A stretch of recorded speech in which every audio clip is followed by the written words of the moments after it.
Stardust, what's going on? How y'all doing tonight? Oh, like 3 people are here. There are 4. There's a couple of y'all here. Welcome to Stardust, but more importantly, welcome to There Will Be Words, a religious experience. Right? And I've never hosted like a mass or anything like that before, but I figure it works like this. Who is the youngest person in the congregation? And then I'll just picture you in your underwear. Right? No? I thought, okay, I haven't been to church in a while, but I'm going to try and take y'all to church. Who's heard of Jay Bradley? So Jay Bradley is the host of a reading series called There Will Be Words. Most of you know that. He is releasing a book tonight, and there will be a reading later from Jesus Christ, Boy Detective. We have the book on sale. Vanessa from Book Market is right here with the book. Lovely book. $20, and I guess there is a service fee with the swipe, right? Tax. I haven't been to America in a while. It's okay. Yeah, my name's Joe XO. I'm going to be hosting for you. So I'm here. I'm a local slam poet. I do slam poetry. But I prepared something that's not slam or poetry for you tonight. And in lieu of prayers, I'm going to read off this laptop to you. Because I like technology, and it just looks like I was prepared, but I wasn't. Yeah. So this addresses some kind of religion somewhere.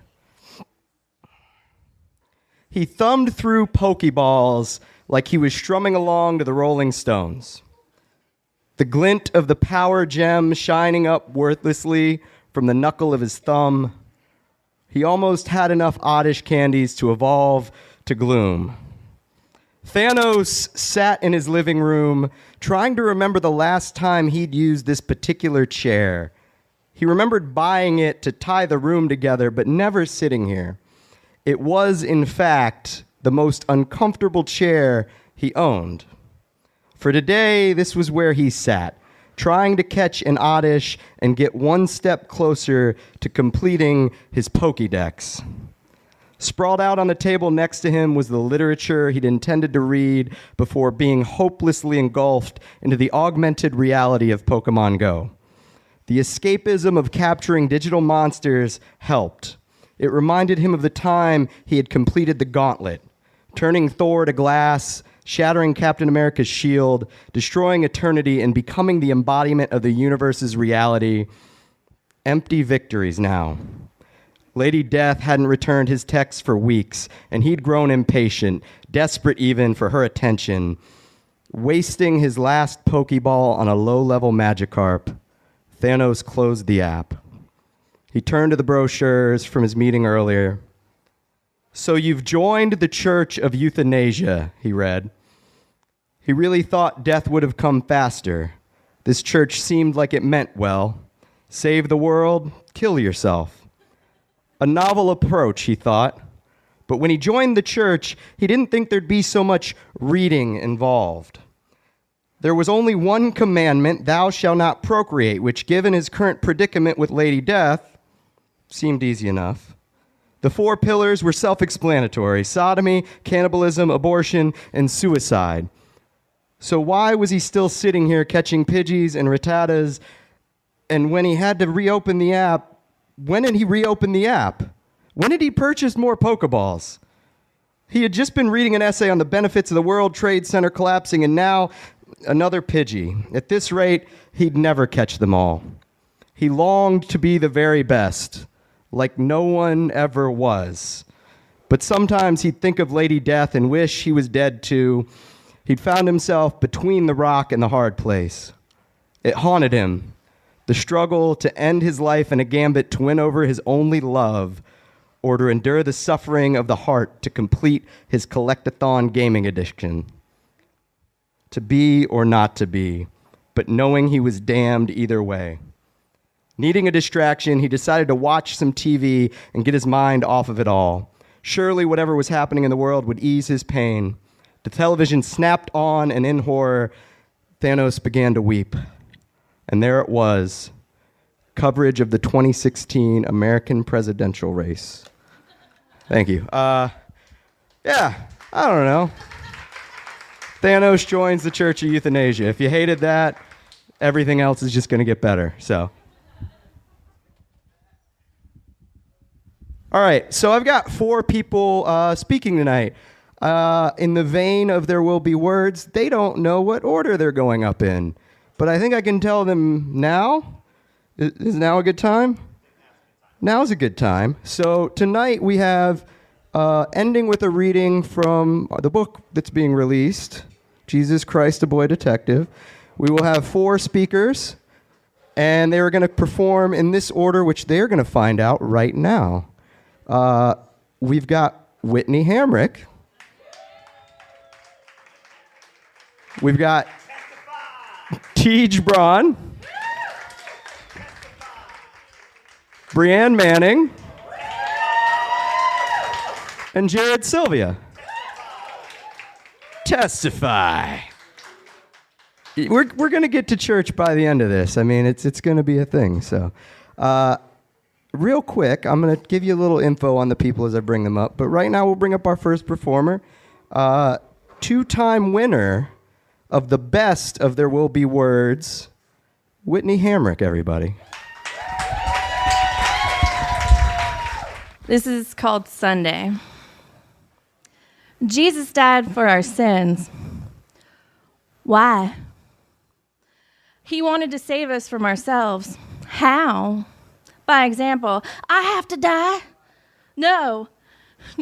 Jesus did that for you, and he came back to life to show you that you have to do good by others, even if it hurts, without expecting anything for yourself, and you'll get to go to heaven. Jesus died and rose from the grave. Cool! Does that mean Jesus was a zombie? Asked a little girl in frilly pink ruffles, ringlet hair, and Mary Jane's. Do you think he was a bug-eating zombie or the kind that likes to eat brains? Do Jewish zombies have to stay that one word, kosher? Does that mean they eat a lot of salt?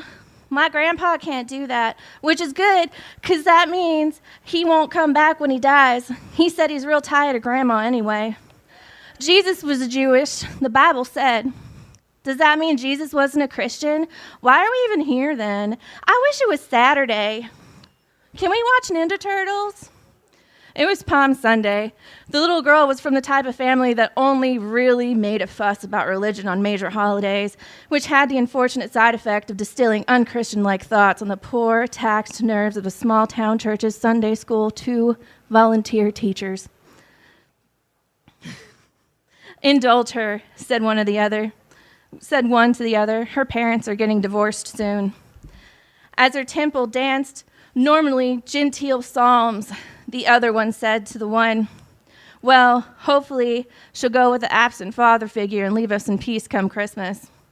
The little girl heard this conversation, and she knew what it meant, including the part where she was disliked.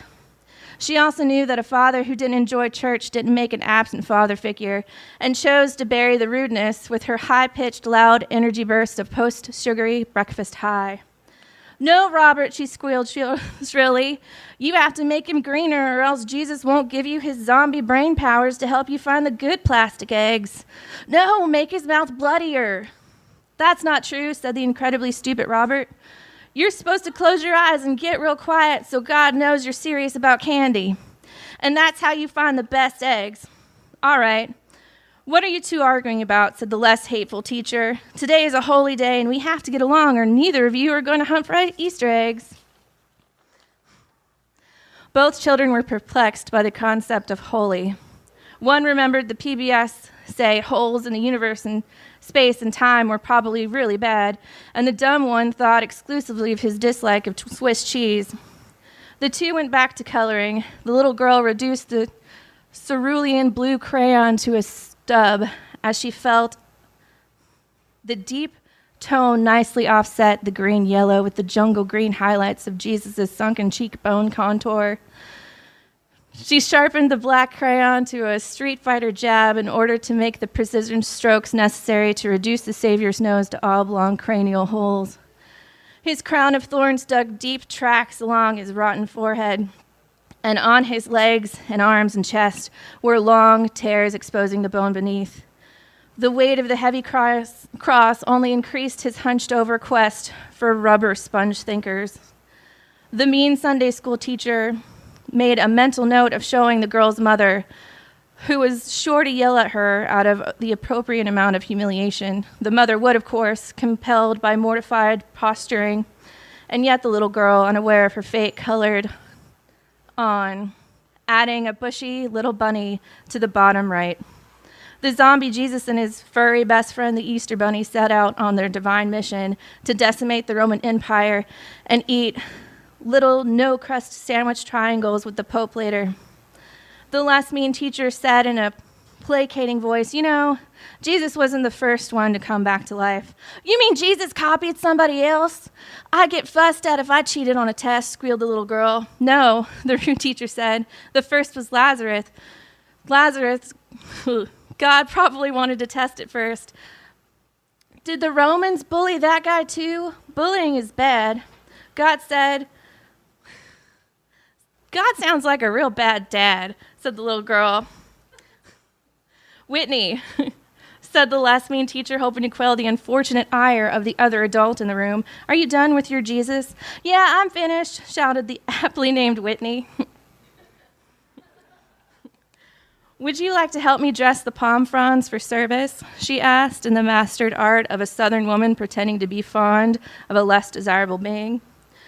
"How come we're decorating palm fronds?" Whitney asked as she clumsily braided the stripped frond blades into a handle of the base. "My dad gets mad at me when I bring outside stuff inside. Won't the church get all dirty? Hey, does that mean Jesus is from Florida?" "No," said the less mean teacher. "Let's use our inside voices, though, okay?"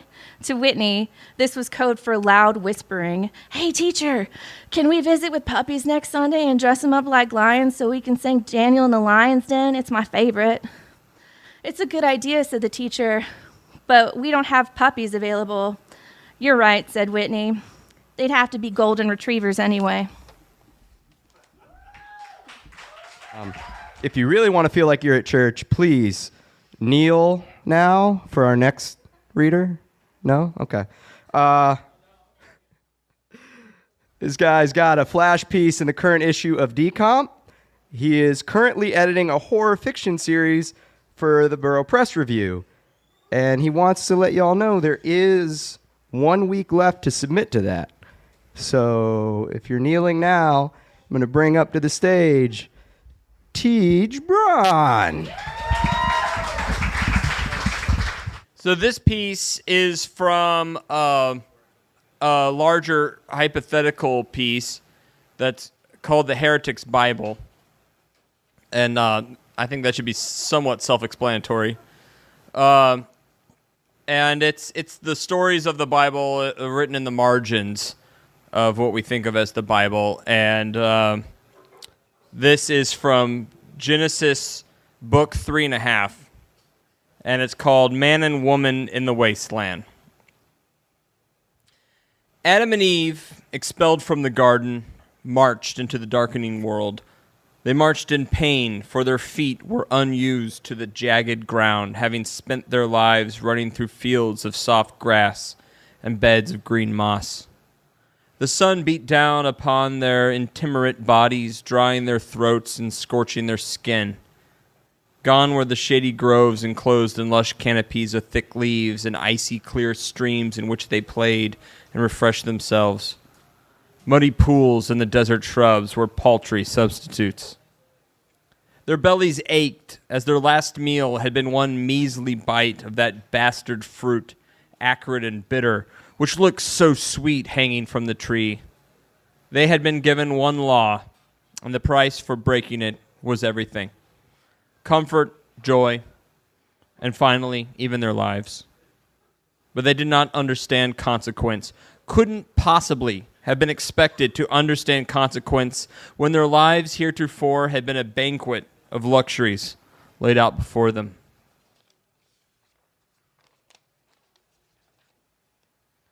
Burdened by their first regret, they marched lost and longing to hear the guiding and soothing voice of God one last time. Now, more than ever, to forget the vociferation that rolled down from the mouth of God upon them like a blaze of scorching heat as they stood failing to cover their naked bodies with leaves. New sensations washed over them. The heat they felt pouring from the mouth of God was anger, and the burn it left in their hearts was shame. And so they ran, but the voice bellowed around them like a fire consuming the garden until they collapsed exhausted in the grass. And now that anger stood erect as a flaming sword, barring them from the only place they had called home, but the voice was silent. They had not been wandering long when they came upon the snake curled up in the middle of the road. Adam and Eve shrank from him for only a moment, when Adam felt the fiery anger of God blazing in his own chest. He picked up a stone and hurled it at the snake, but he, who had slipped into the garden past even the all-seeing eye of God, easily evaded the projectile. He hissed reproach upon the couple in his lascivious voice, the same that Eve had once found so friendly, so charming. They needed him, though he had ruined their lives, for the snake would show man and woman how to survive in the world outside of paradise. He lay coiled, stock still, brown and gray as the barren earth around him. A desert rat scampered by, fearless of Adam and Eve, the naked, harmless animals. Quicker than the eye, the snake sprang and had the rat wrapped in his scales. The rat's black eyes blazed in pain and fear, and he kicked his legs to no avail. They begged the snake to let him go, but the snake's scales, undulating oddly, wrapped him tighter. This is juggling act. The rat cried tears of blood, and finally the snake let him go, but the rat did not run. He lay limp in the dust. The snake opened his mouth, fangs glistening, his head, trap-sprung, stabbed. He sucked the dead rat down the dark, mysterious tunnel of his throat, and at last the snake was plump and satisfied. This is how it would be for them. Abattoirs of innocence, they would smash open the skulls of their prey, their brains incinerating the outcry. They would break brittle bones in half and suck the marrow within.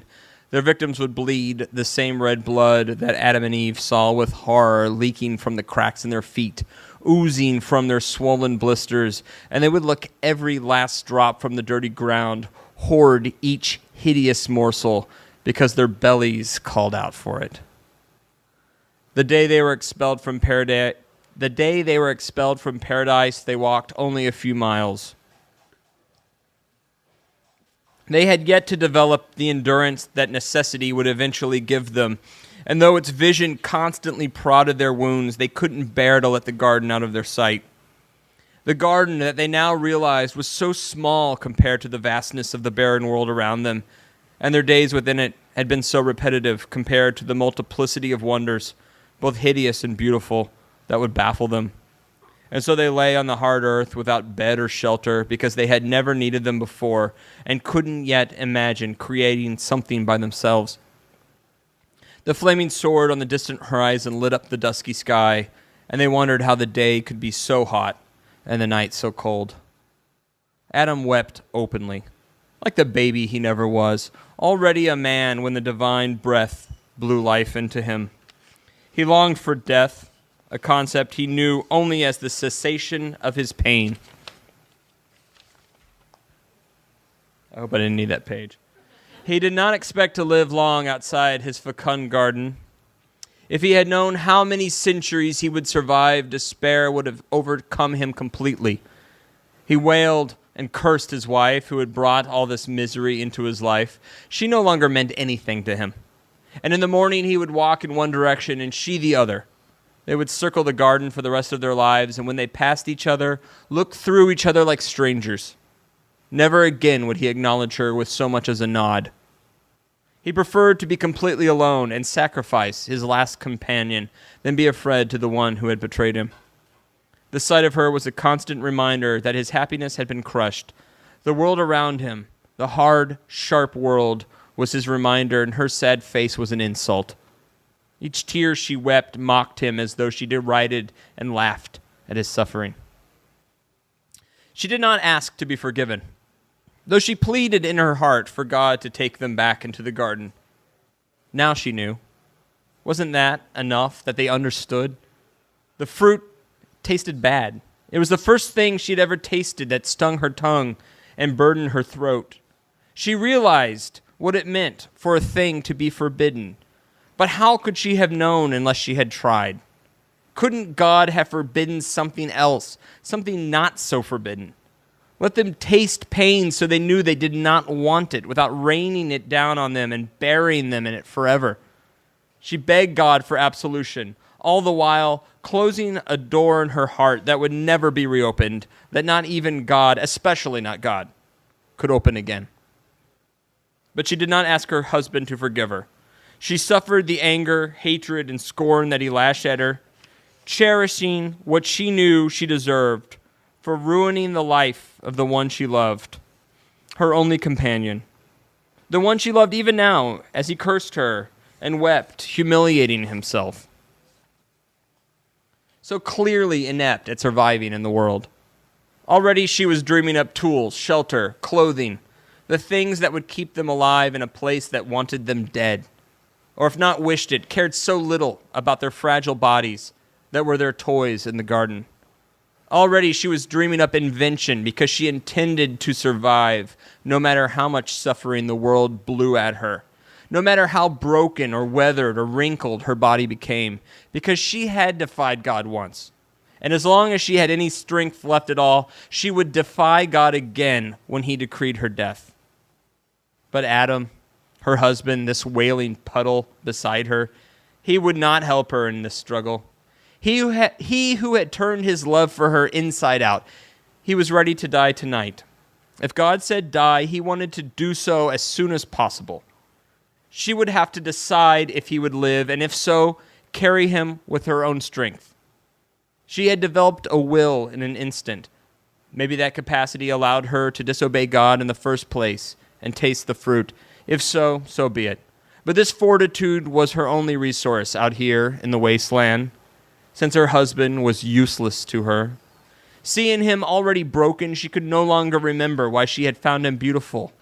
But she continued to love him, willed herself to love him, and she would hand-feed him to keep him alive if she had to, because it was obvious he had no will of his own. God, as righteously angry as only God could be, watched them from the garden, watched them dying and pitied them as only God could pity them. But they had brought this upon themselves, and not even God could change their fate. Adam consented to let Eve hold him, only because it was so cold, and he needed the warmth from her body more than he hated the body itself. He didn't hate her body. It was what was inside her body that he hated. With a new clarity, he saw this distinction. The body itself was beautiful. Her soul was ugly. When he stopped sobbing for a moment, he realized that he found his wife as beautiful as he ever had, dirty as she was. Bruised, cut, and filthy, wounded, she was beautiful in a way he had never noticed before. So he would allow her to hold him and keep him warm. He wanted comfort now more than he wanted to hurt her, but it didn't change anything. He would be finished with her in the morning, but for now he craved anything that gave his broken body a moment of peace. The pain in his heart, and maybe that was incurable, but the pains in his body, the myriad agonies, he would allow his wife to soothe those just for tonight.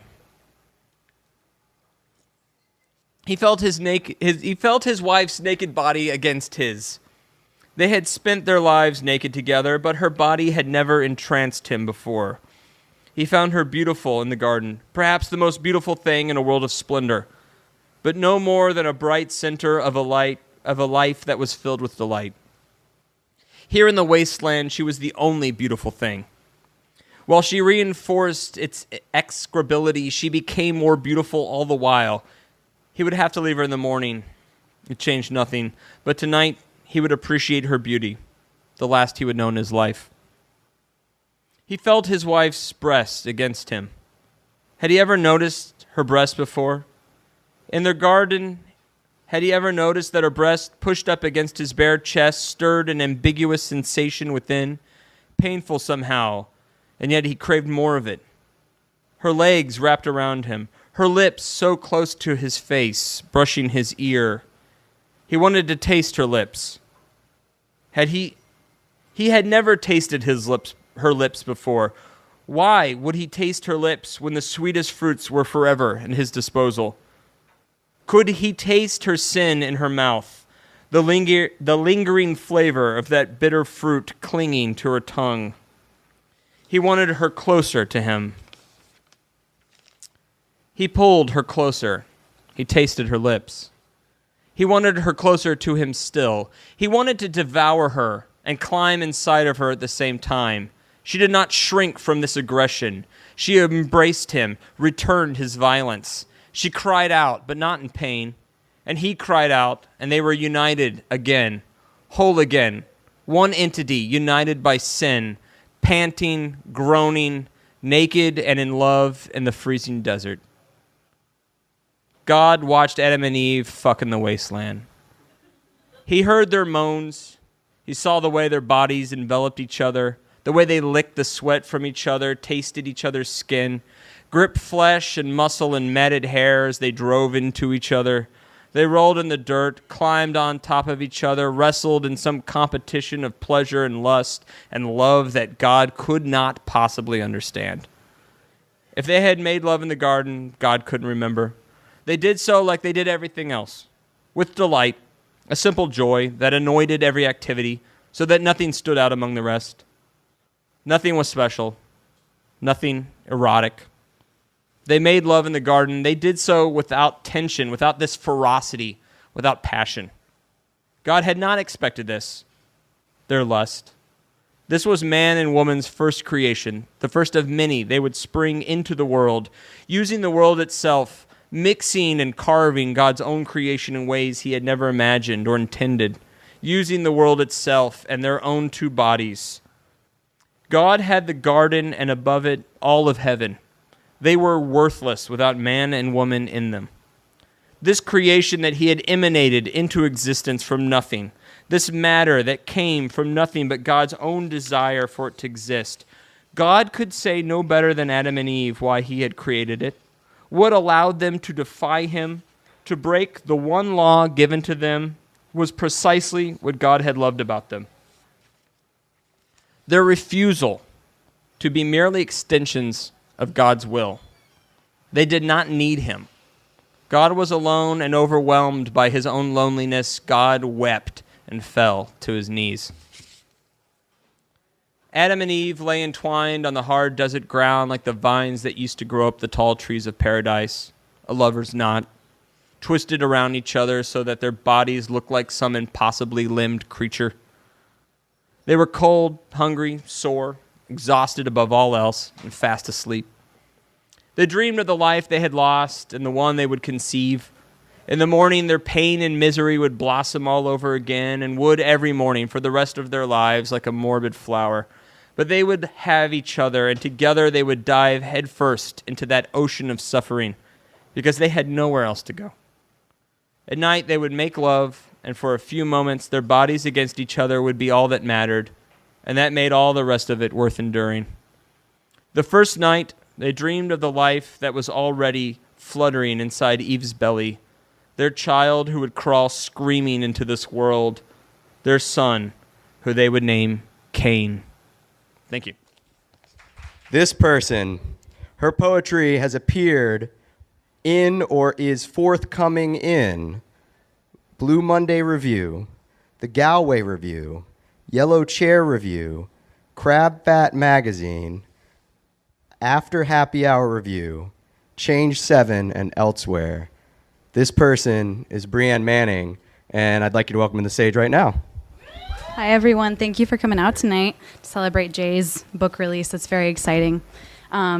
So I took the theme of religious awakening and I tried to apply it and kind of see what kind of commonalities amongst the poems I already had. I wrote a couple new ones, too, so we'll see where it goes. But since I am the poet interlude of the night, don't feel free to, you don't have to clap after each one. So This first one is actually an origin from, I was reading the Best American Series a couple years ago, and they had a list of all the crazy phenomena that had happened that year. I think it was like 2006 or something like that. And it was called Fish from Heaven. So this poem is aptly named. Imagine being scooped up into a waterspout and then raining on Euro. An existence so small that God can displace you without lifting a finger. What does a fish dream of? Does it feel any pain? Is it joyous at the peak of its ascent? All right, and this next poem is called Moment of Weightlessness. It has a little intro.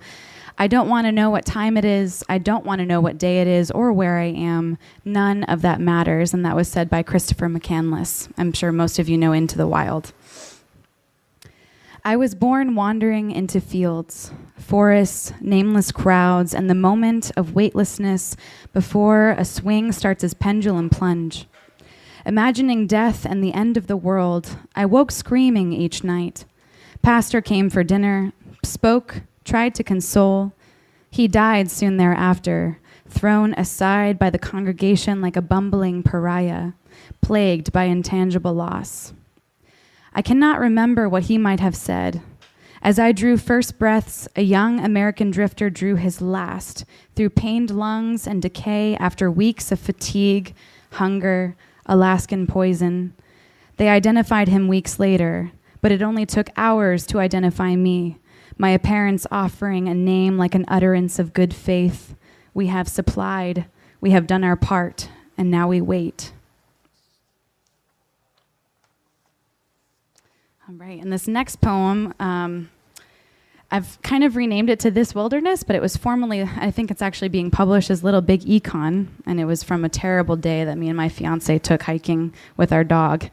The sand sits hot, a biting white steam that burns Huxley's paws, and we quicken our strides to relieve him, to reach the shrinking shadows of nearby cabbage palms and magnolia trees. It is quiet, quiet, quiet when we are the only souls on the trail and we have no maps. I've been here before, once, and I half remember this wraith-like wasteland of skeleton trees, their limbs breaking and bending in all directions. No sanctuary from the sun. I see you ahead of me, and I see your visceral misery. To be in silence except for the silky crunching of cigarette sand under our boots and Huxley's panting.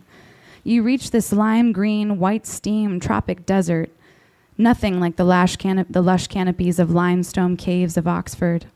We cross under oaks and pines and we breathe again. The mountain bike trails seem promising, and we meet a skinny stream of the Little Econ. The pup baptizes himself and then soothes his callous paws beneath the sterling current. And I wonder if our parents felt this way when they were lost but found in new ways on the wings of hard work and sacrifice this forest demands. The departure from worry leaves us uneasy, and it is so quiet, quiet, quiet when we are alone but also in love and attempting to afford securities even in this wilderness. And this next poem is called Blind Tomorrow. It's actually inspired by a homeless man who wanders the several blocks around College Park and OBT area that we live in. And I saw him probably every day for straight 3 months wearing the same clothes. And it really kind of drew out a religious experience in me almost in channeling the book of Job and going blind one day and what you would hope to see the day before that actually happens. So it's called Blind Tomorrow. I wish most to see the lilacs from when I was 7. Soak pure dendritic oils into my irises and scale walls of purple or lilac, its own color. So signature and so definite, like nothing in this world. Tomorrow I am blind, and today I know not what I see. I know the molasses man dressed in brown pants and a brown baggy shirt with a brown sweatshirt tied loosely around his waist who waits at the corner of buy here, pay here and gasoline, dreadlocks past his ass and no cash, but he never asks. I know midnight stray cats, always black, that look on with yellow or green coloboma eyes long enough for you to start toward them before they spook and dart to nearby bushes, leaving me sad and also happy. They were never mine, and they don't have to be. I know blueberries, not blue like you buy, but purple crimson like the western sun, folding into mountains and to someone else's sky. If I am blind tomorrow, take my idle tears and bury them with the flint corn, the pomegranate juices, the narrow fading orange groves, and the redwood dusk flecks dancing through those crown glass windows. And this is the last poem of the evening. It's called We Go to Weddings. And I feel like this poem can hopefully be related to from people in all walks and stages of life. We go to weddings. We've arrived, my dear, whatever that means. Years before I knew your jade eyes, and years before I worked to eat, I worked to leave home, to spend the night at Megan's house and build forts from cotton sheets. I went to houses, no destinations, no objectives, no anxieties. In whipped limelight, I swallowed live music, not the good kind with lights and sound quality that you brag about to neighbors at the end of the driveway, but the ones with feverish youth finding their voices at dingy cafes in coastal towns. I went to shows, no parties, no sex, no expectations. Now is different. We found each other and we are suitable guests. No plus ones, just our names. We are in our 20s and everyone we know is getting married, becoming people we used to know. We go to weddings, no bonfires, no board games, no silly stuff.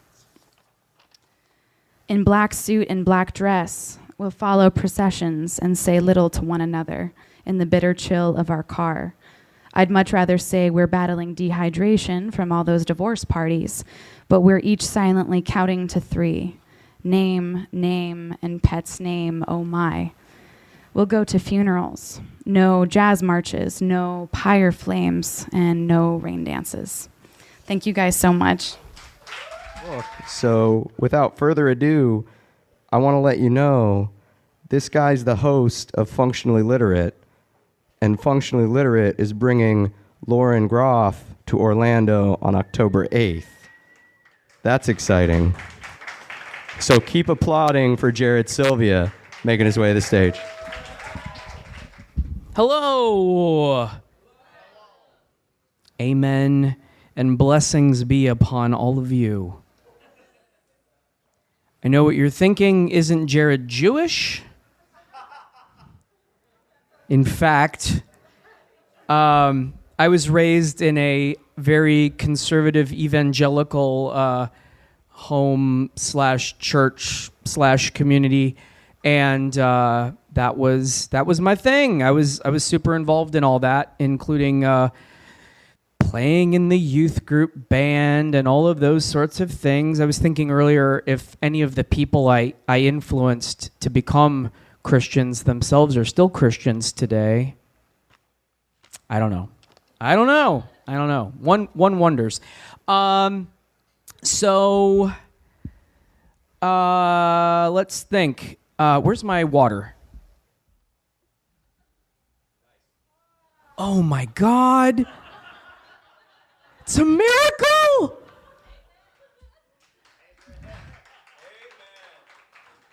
Well, who here has a job? Woo! All right. Who here has had a job before? Yes. All right. So I was thinking a little bit about bosses and how they're the modern Jesus. So I wrote a series of devotionals to bosses, and I hope you enjoy them. This is called A Devotional for the Employed.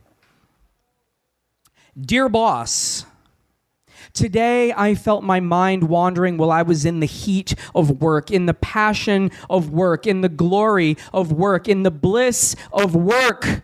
I felt my mind wander, and I knew I must confess to you my weakness, for the shame of my folly would be too great for me to bear. Will you now give me your guidance? Shine the glorious light of your experience on me, frail creature that I am, so that I may be blessed with your rich anecdote, your iron rebuttal. Will you break down what my inability to focus costs the company? Will you estimate a little high and really drive home that point? Will you do the one where you tell me you should fire me now, except for all the time you have invested in me in an attempt to create even an adequate employee, and that soon you will declare this a losing an investment, and then you'll say, then, and you'll pause after, and I will understand that in that pause lives death. And after that pause is nothing, for I will be gone in the pause after then, and only your deep benevolence, your goodwill suspends me here above the abyss of nothingness, that death is my destiny by earned right. You have saved me, though, in that pause when your caring attention has spared me the doom I should have tasted so long ago, sweet boss, gentle savior, my heart. I shall toughen this weak mind until it is forged in steel, equal to your purpose, honed only to the task of your will. I shall rebuild my mind in the image of the tasks which are my lot in life, and I will be your sword, dear boss, my glorious boss. I only beg of you to swing me according to your good purpose, and in doing so purge weakness from me and leave me with only the shining light of your glory. Dear boss, oh, sweet glory, when you told me that my wife's pregnancy was expected because you had been banging her with your big boss dick. You are wise, of course, in your ways of comedy, and the rapture of my coworkers was their reward. But for me, your faithful servant, who did not let the process of conception distract him from work for even a moment of work, I was gifted with a vision of pure ecstasy. Oh, my soul, the joy of being entrusted with your progeny. Oh, the stars! I am cursed with this weak and flabby flesh, this sad material, and the painful truth that I shall inevitably watch the failure of any child of my sad loins. Dear boss, for the price of my eternal loyalty, I hope only that some small dram of your wisdom worked down upon my seed and worked within my wife, so that our child may ascend a glowing tribute to the good in me that has come from you, the only good in me, the only good thing I have ever wanted. Forgive me my indulgent thoughts, my boss, but this is the one and only true joy I can imagine. Dear boss, what was I doing in there for so long? Well, I was composing a song in your honor. I wanted it to be a surprise, but of course, that is a frivolity, a selfish thought. I envisioned singing it to your delight in the next staff meeting, but how selfish of me to hide your future glories and treasure them up in secret. I know I was in the bathroom so long, but that is the nature of my devotion, my boss, that I could not bear to look upon your countenance again without knowing I had perfected every detail of my song, each tone resonant with joy, my voice an instrument designed only to your praises. And so, in my weakness, I wasted the company's money again in my selfish desire to be the instrument of your glory. Your wisdom, though, is eternal. And as you said, my dear boss, too much shitting and jacking off has been going around here. And if I can add, too much singing. And we must all focus or fall short of the kingdom of business. The toilet timer is your justice, and so is docking bathroom time from my lunch break. Food is a weakness I am working to conquer. All for your praise. As I work, I will sing of your wise stewardship, which I drink like wine, which I hear in my ears when I am quiet, which I pray works in me in the fertile soil of my body, and there takes root, sprouting, growing up into a strong tree of your wisdom, a reminder of the you in me. Dear boss, I think I can handle more work. Those who say they work enough already are craven and frivolous.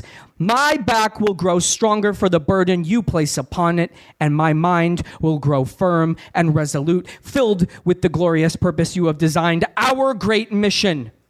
I will plunge headlong into work, your spear of purpose. I will shout your name from my parched lips as I toil indoor sunlight. Grant upon me more to do, dear boss, so that my whole body, my whole mind, my whole soul can be consumed in the furnace of your effort.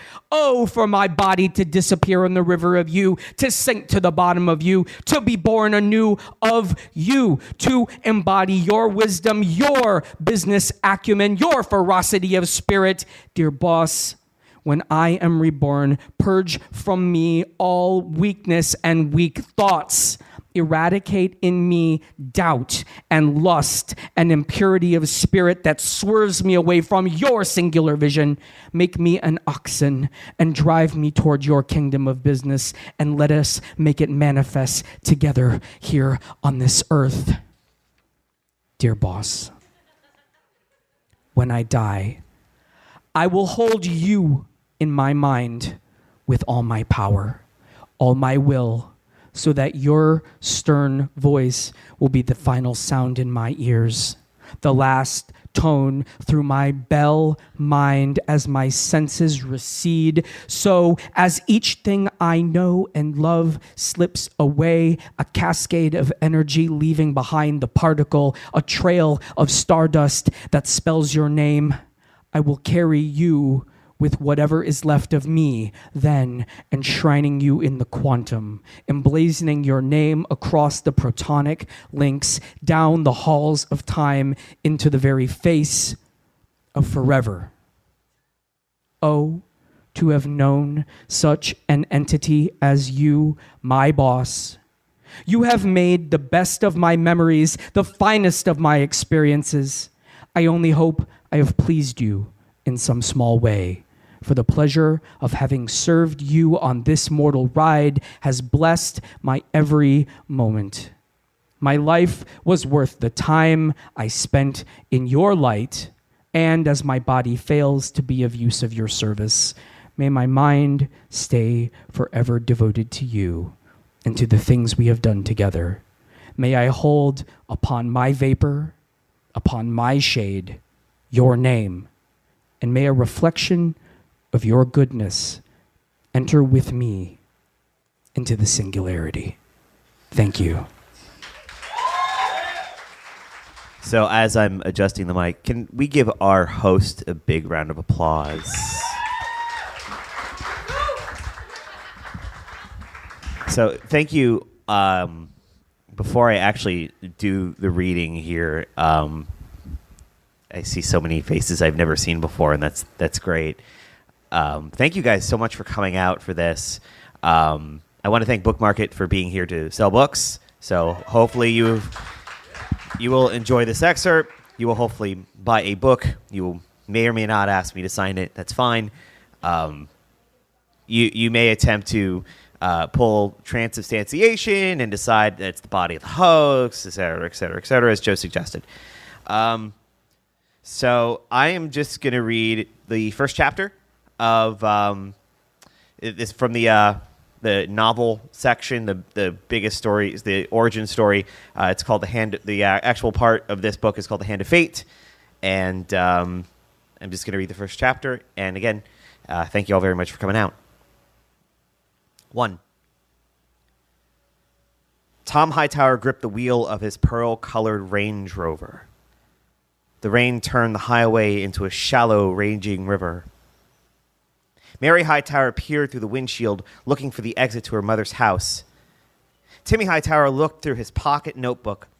trying to piece together the clues regarding the case Marie Swanson hired him for to find out who would forge a love letter in her handwriting to Carlos Francisco, Parker Lewis Middle School's token pariah. "Mary, do you see the exit yet?" Tom sighed. The sweat slowly knitted wet gloves around his hands. "No, I don't, Tom. Why don't we just pull over and sit a bit until the rain stops? We're running late as it is, baby. There's no need." The burst of the Range Rover's right front and rear tire interrupted Tom's sentence. Tom furiously turned the wheel as the Range Rover spun out before a Mack truck tapped it just enough for it to flip and roll until it stopped, wheels spinning in the air. The horn cried like a dirge as a figure in a raincoat walked over to the ruined Range Rover. Help! Help us! Tom's broken ribs fractured his plea. The figure walked to the back seat, crouched to look. The seatbelt kept Timmy in his seat, the blood trickling from his forehead onto the roof. The figure picked up something shiny out of the back right tire before walking back and picking something out of the front tire. The figure crouched down, looked into Tom's desperate gray eyes before covering his mouth. Tom's arms wanted to move, slapped the figure's wrists. Tom's eyes fluttered, his body slacked. "The vessel is ready," the figure said to the rain. "Good," the rain hissed back. "You've done well." "How is he doing?" Leopold Franz's question came out in a faint German/Christopher Walken drawl. The night nurse stared at the man's slicked back black hair, salt and pepper handlebar mustache, the tattoo creeping from the collar of his shirt. "Who are you?" "I'm his uncle." The night nurse stared harder, her brow furrowing, her cheeks quivered, trying hard to fight her fear, her awkward surprise. "Wait, you're..." "I am, yes." "Pardon me for asking, but how are you related to the Hightowers?" "Every family has a wolf. They'd rather forget."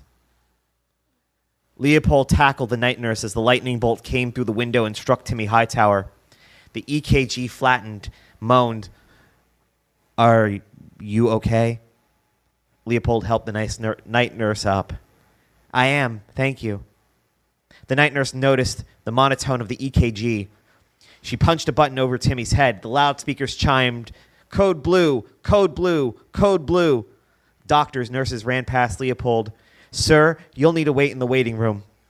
We'll let you know what happened when we're done." Leopold turned, walking calmly from Timmy Hightower's hospital room into the nearest men's room. He looked around to make sure he was alone before running the water and dunking his face. "I know you know what you're doing," Leopold thought to himself. "I hope one day I understand." 2. 3 of the playing cards laid face up on the kitchen table. 8 of hearts, king of spades, king of diamonds. A charcoal pinstriped suited man peeked at his cards before looking back at the 12-year-old boy. The boy ran his tongue across his braces, peeking at his cards slightly. "You've played well so far, Larry." "So well. Far better than I thought you would. It's a shame this game has to end." "Dude, are you going to shut up?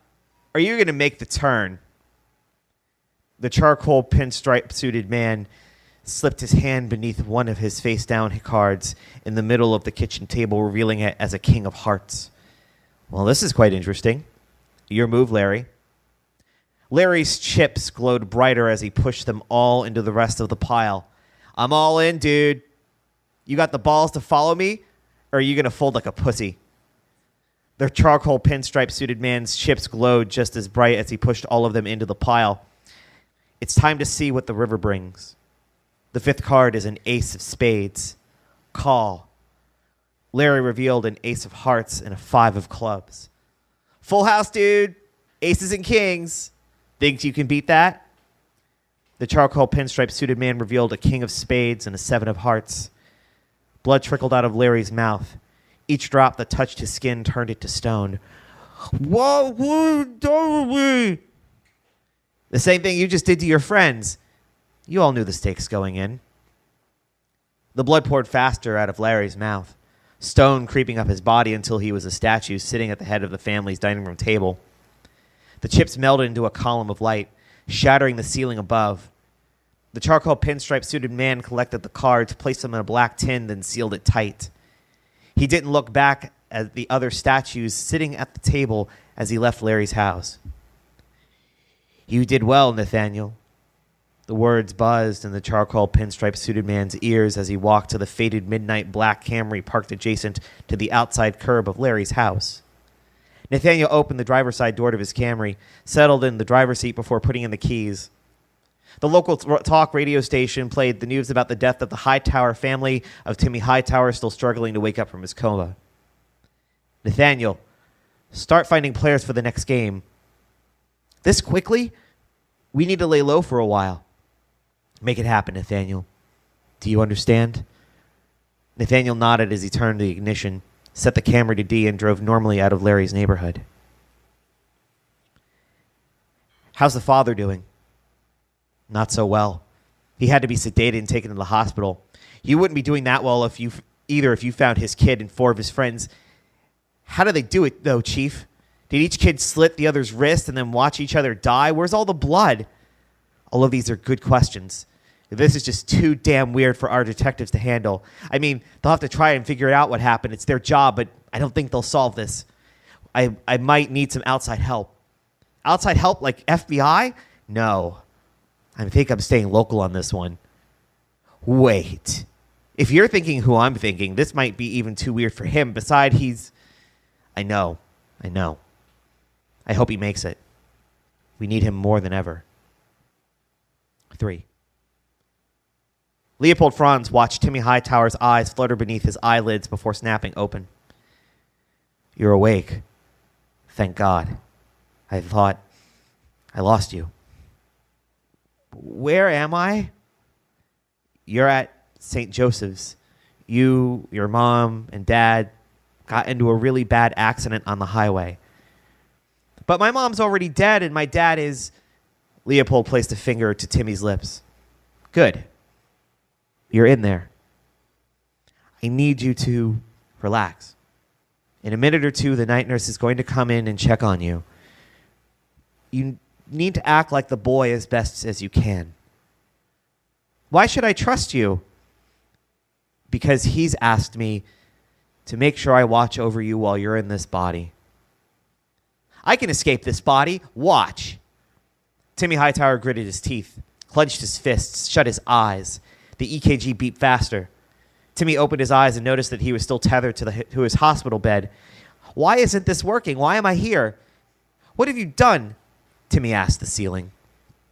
We've got about 30 seconds. The boy's memories are intact. Access them and use them. You'll need to play along in order to get out of here. Why? Do you trust me? I don't have a choice, do I? You do. If you say who you really are, though, it'll be written off as brain damage. You'll be in here a lot longer. Leopold heard the sneakers of the night nurse squeaking closer. Well? Timmy closed his eyes again, thrashed beneath his eyelids before opening again. Uncle Leo, is that you? What happened? Timmy, thank God. I thought I lost you. You, your mom, your dad got into a really bad accident on Highway 27. Are they okay? Where are they? The night nurse walked into Timmy's hospital room, watched Leopold take Timmy's hand into his. She held back her own tears as a slowly sobbing Timmy dived into Leopold's chest. Leopold's shirt muffling Timmy's questions, snot, and wails. The boy is awake now. You know what to do. Nathaniel took 5 random playing cards from the black tin, placed each one in a white envelope, then sealed them. The mailing addresses slowly appeared in gold cursive with a subtle crimson outline around each letter. He placed a forever stamp on each envelope, then stacked them into a neat pile. Nathaniel placed them in his inner pocket before walking out of the hotel room to the mailbox at the front of the hotel, feeding it the envelopes. 4. Timmy and Leopold sat in the left front pew of the viewing room, listening to the priest giving Timmy's mother and father their eulogy. Timmy heard the pew behind them creak as a new person slid in. Over his shoulder, Timmy noticed the new person in a formal police uniform, the length and width of his black beard, and the mahogany pipe sticking out of his left breast pocket. He leaned into Timmy's right ear. "I'm so sorry for your loss, Tim. This is terribly tragic," the man whispered. Timmy shut his eyes for a moment. Yes, Chief Donaldson, it was." Timmy numbed the words. "Is there anything I can do for you at all? Anything?" "I don't think so, Chief." Chief Donaldson began scooting out of the pew before leaning into Timmy's ear again. "I hate to do this to you, but there's a case I need your help on. Chief, my mom and dad just died. Can this wait a few days?" "This can't wait a few days. I'll talk to you after the burial, okay?" "What's so damn important about this case?" Leopold hissed. Chief Donaldson pulled out a manila folder, handed it to Timmy. "Once you look in there, you'll understand." Timmy Leopold and Chief Donaldson walked through Larry Creek's parents' house, ignoring the lazy 70s decor and color choice. They stopped in the dining room. "Why do you need me for this again, Chief?" "The file said murder-suicide. This is something your CSI team should be walking through, not a 12-year-old boy." "We had to put something down, Tim. Didn't you read through all the report?" "Yeah, there wasn't any blood found, and..." Timmy looked up at the plastic tarp bandaging the hole in the roof above the dining table. "You've dealt with weird cases before, and we're all stumped on how all this happened. A murder-suicide without any traces of blood, a giant hole in the roof but no gunpowder or traces of explosive chemicals. I need a fresh perspective, Tim, and you're the best of option I've got." Timmy walked around the dining room table, looking at it, ducking underneath it. He noticed Chief Donaldson's shined shoes marring a faint curve on the floor. Timmy used one of the dining room chairs to step up to the top of the dining room table. "Chief, does your phone have a camera?" "Well, it does. Why?" "Throw it to me." Chief Donaldson pulled an iPhone in a police blue case, handed it to Timmy. "I need you to both step away from the dining room."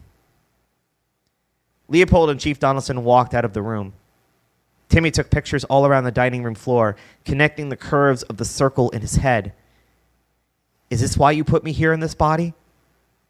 You could at least answer me." The only thing Timmy heard in response was the built-in sound effects of the camera taking picture after picture. Poetry Slam before. We have a tradition here every time that we do an event at Stardust.